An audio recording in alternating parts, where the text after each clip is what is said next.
Have you seen it? Creating a very tranquil, peaceful environment. We could explore ideas, but we don't want to advocate for any violence, please. Let's see.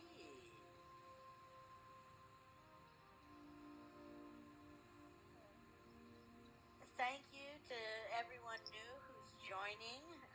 Appreciate you guys hanging out. Let's reopen the call-in lines. Call-in lines are open. Number is right there.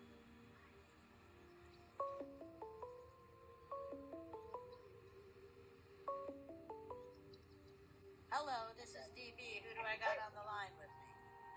What's going on? This is Tyron Leung from Charlotte, North Carolina. Hey, Tyrone. I saw your comment. I saw you were interested in talking. I'm glad you called in. Please, where'd you want to go with the conversation? From my perspective, from a Black American perspective, this was chickens coming home to roost. Like, he spent his last breath talking mess about Black Americans and deflecting black-on-black crime, usual per capita crime stick, and he got what he deserved. God took him out of here committed timing. Why would God be vengeful? And then furthermore, if you're, I feel like my ideas are strong enough to challenge his ideas and win. So I don't think that violence should have been a part of that conversation. So technically, from what we heard with all the information that came out, this was just Nazi on Nazi crime. Off the table. Let me add to this. I think that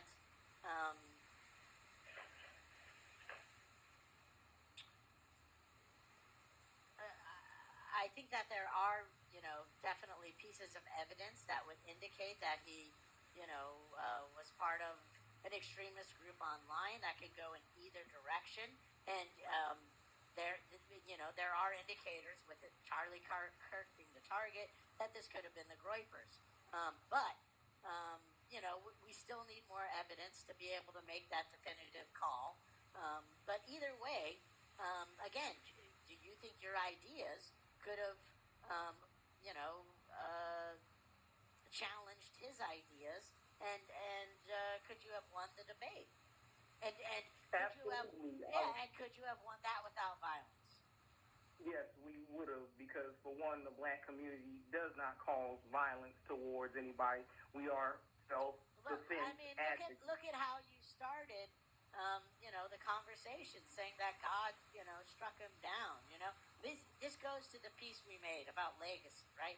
When you were saying things like this, you are defining the legacy you're leaving behind. This is is killing people part of your morals and principles? Absolutely not. But for one, are you familiar with the word speaking things into existence? No, I'm not. And karma? I'm familiar with karma, but enlighten me on speaking things into existence. So when people talk about manifesting things into existence, like he constantly kept putting out there negative stuff, and it came back to bite him. Let me give you an example of things that's similar to this whole entire case and how it unraveled. Because a lot of these people on the right, they keep projecting onto left-leaning politics, right?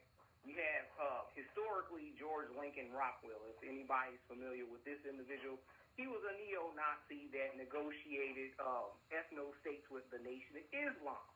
And he got taken up out of this world just because he put one of his fellow Nazis into timeout, and they followed him to the laundromat and unalived him. Another example, if anybody was familiar with a Ku Klux Klan member that got taken up out of here by his own white wife. Comedic timing. So this is a habit within white nationalist groups. They always take each other out before they move on to other groups. Like in World War II, Hitler had a gay right-hand man, and he took him out. and they had a night of the long knives because everybody was having these conspiracy theories about taking out Hitler amongst the Nazis, right? So this is nothing new to us, and this is no surprise because this is not a freedom of speech issue. This is a white-on-white crime issue that Charlie Kirk, in his last moments, kept deflecting on and talking about anything other than taking on accountability for his own community's crime. And in the black community, we have accountability. We got songs about black-on-black violence. We got movies about it with the hood classics like Minister Society and Boys in the Hood, and we even have a Stop the Violence movement. So I don't know why the right keeps talking this, oh, black people don't take accountability as a gaslighting tactic. So I know I would have beat this guy in a real debate in real life because all they ever do is spew 4chan poll white supremacist rhetoric that could be easily debunkable by FBI statistics alone, by the history that we know of how white supremacy operates.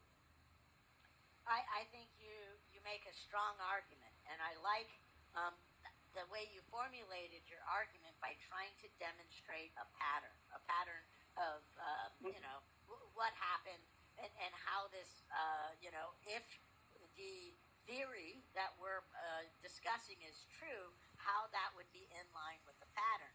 I think that's how strong arguments are made. So I and another thing that we're because with the Charlie Kirk thing before he passed away, a lot of the people on the right was pointing to the light rail stabbing.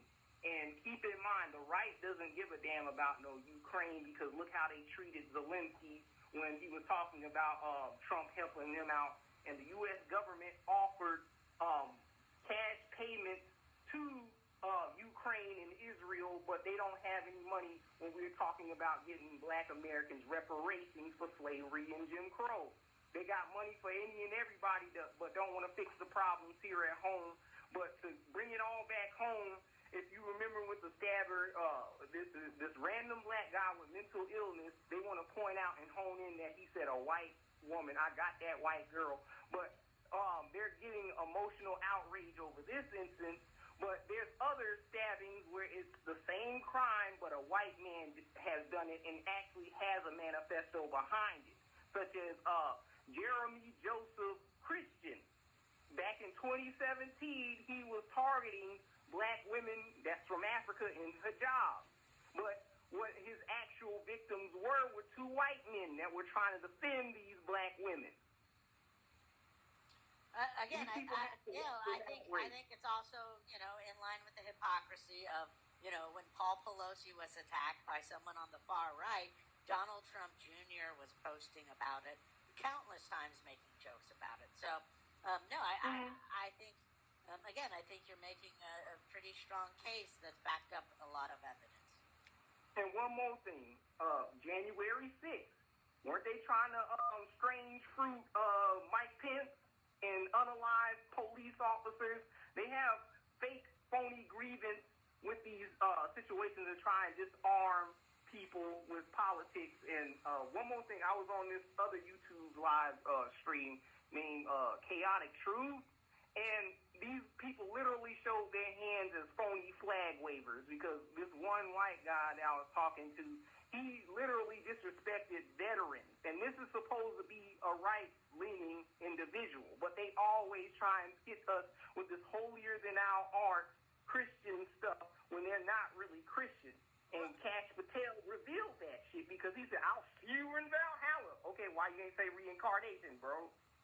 And I think this is it, right? I think we're going to see some challenges where they are trying to come with this very holier, right? I think we're going to see some challenges where they are trying to come with this very holier than thou attitude.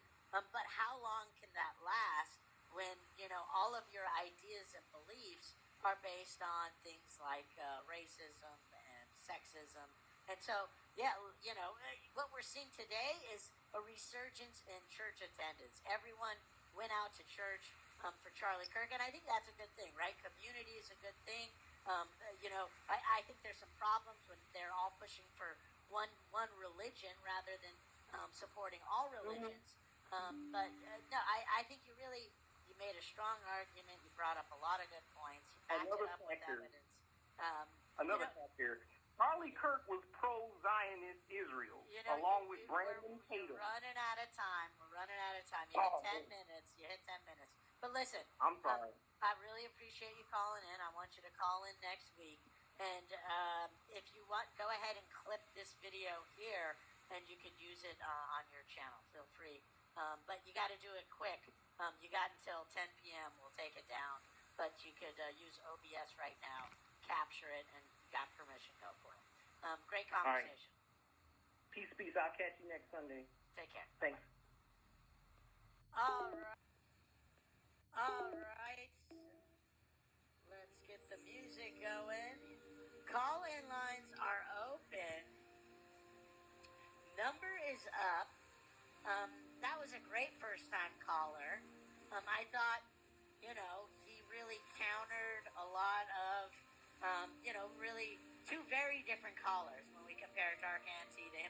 And I apologize, I didn't catch his name. I was smoking weed and drinking beer. Who are we kidding? This ambient music just chills me out. Let's see. Moderators, thank you for coming through. Best goddamn moderators on the internet. Don't be afraid to remove any trolls from the chat tonight. I'll let you make the discretion if you want to give them just a timeout or if you'd like to block them completely. You guys have full authority to make those executive decisions. You guys don't want to fuck with Gretchen either. No, I'm kidding. Count Juan ain't no one to fuck with you. Fuck you, Juan. No, I'm kidding. It's an old joke. Anyway.